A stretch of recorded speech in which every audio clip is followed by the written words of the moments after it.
All right, here he is.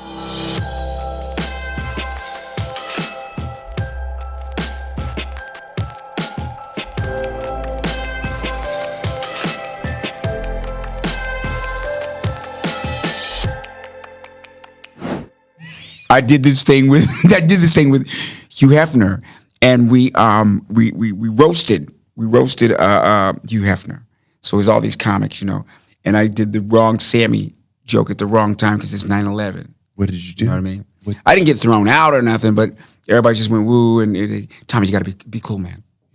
And I was like, what? It's Sammy. What did you do? I did something Sammy would say. What was it? So I got up there and I went, guys, first of all, Hef, I want to give you your props and all this stuff. But I know this is a very hard week. Now that the Big Apple has had its 2 front teeth knocked out. And they did not. Yeah. They were just like, but it wasn't even like the punch. That wasn't a punchline. Right. I was just being how he is. Right. He would say something like that. Right. Now, I don't mean to bring a gray cloud above your heads, but this is the weekend that the Big Apple got his 2 front teeth knocked out. And I am here to bring But you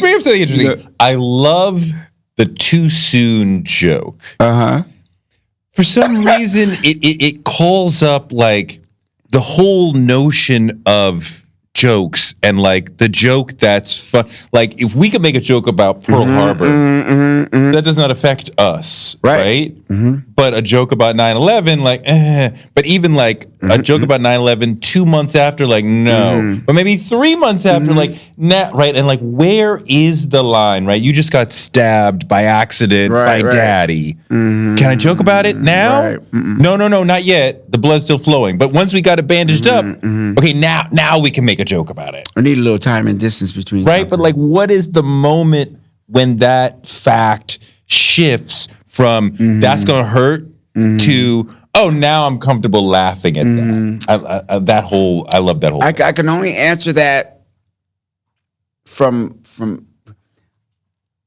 There's got to be a certain amount of distance of time. But how much? Enough that the shock of it all has subsided. But the pain and the anxiety and the hurt of it at all has subsided, because eventually it does. Like if I did a joke about the women that were killed in the fire here during the Industrial Revolution, right? Oh, sure, okay. Right. The shirtwaist building. I do that and people go, why are you even saying a joke like so? That's an old joke. I mean, how could it? Right, that joke is dead because it's so old. But it passed. But if I did something about what happened in San Antonio, all right then. So it's a.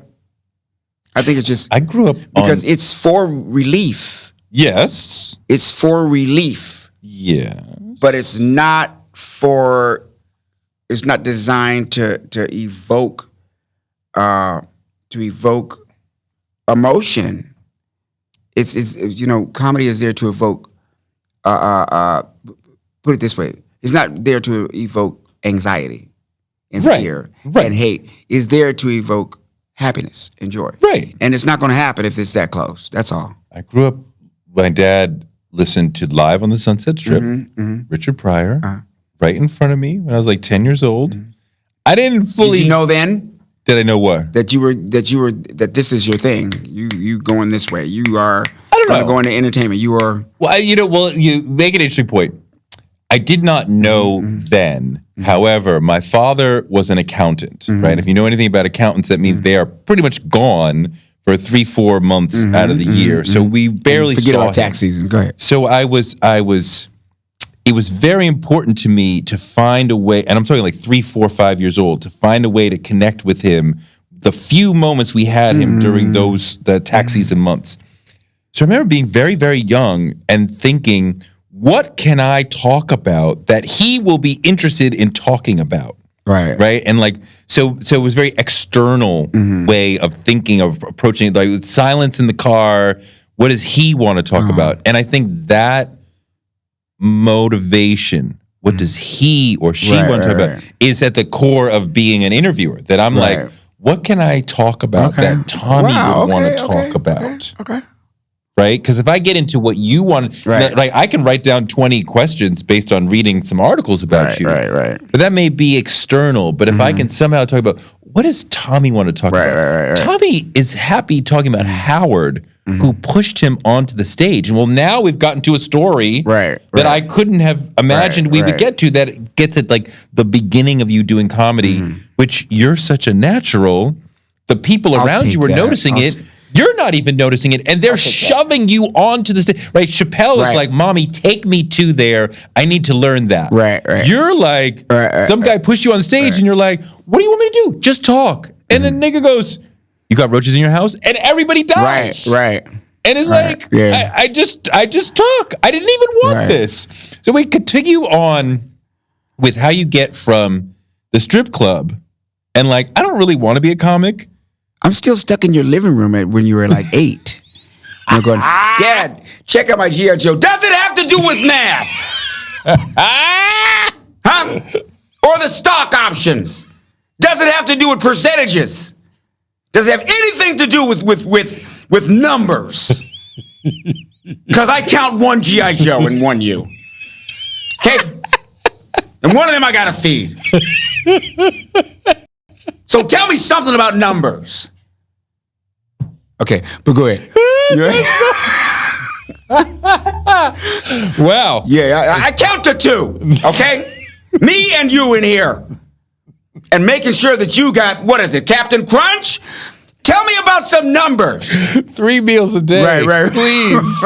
Please. Right. Those are the numbers that I'm dealing with. Wait, so how do you get from the strip club to, I assume Hollywood is not that far past the strip club, and there's still a voice inside you like, I don't want to do this, I want to do that other shit. Yeah, it never really occurred to me. It like sucked you in. Yeah, it started happening.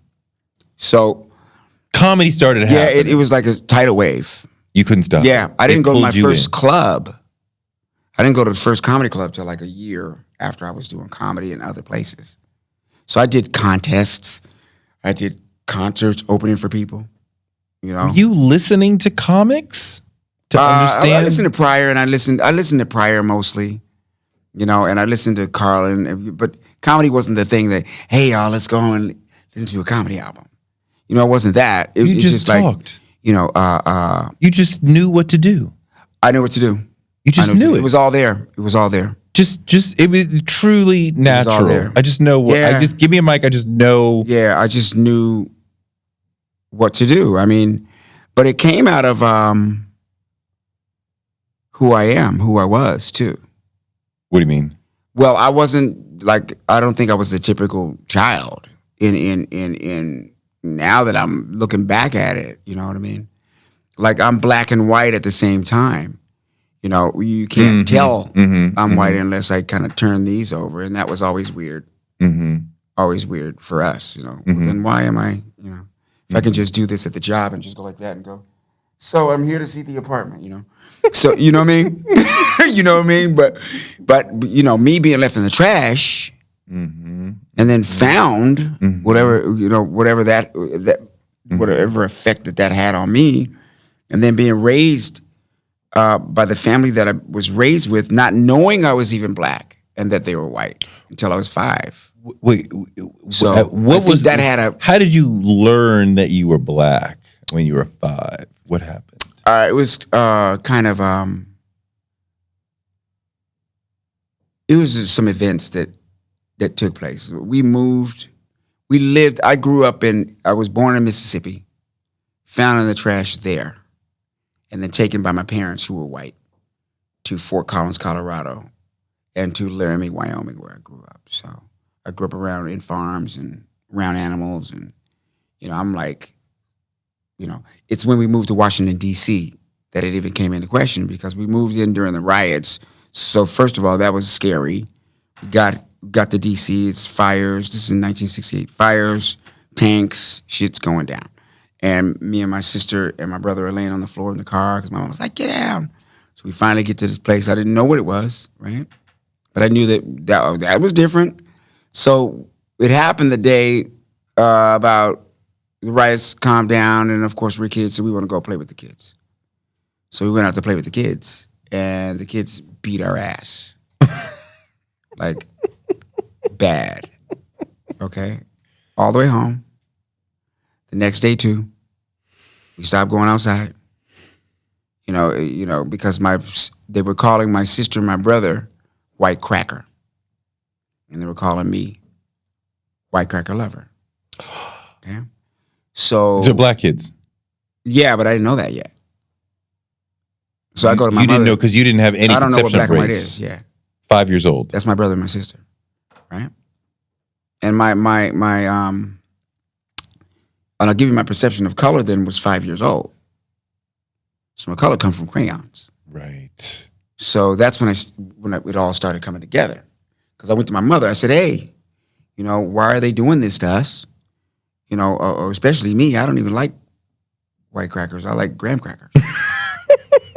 I was 5. You know what I mean? I'm like, no, I get it. White crackers are kind of dry. You got to have water with them. Graham crackers are a hit. Yeah. As soon as you get them in, you got it. Yeah. You don't need apple juice or nothing. You just got you know what I mean? You know what I mean? They can be great. Yeah, you got to have egg salad on the white crackers and all this just to swallow the shit,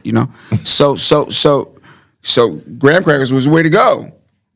Right? Why are they beating my ass, And we moved from there. It got so bad that we moved to the suburbs, and that's the first time I heard the word nigger.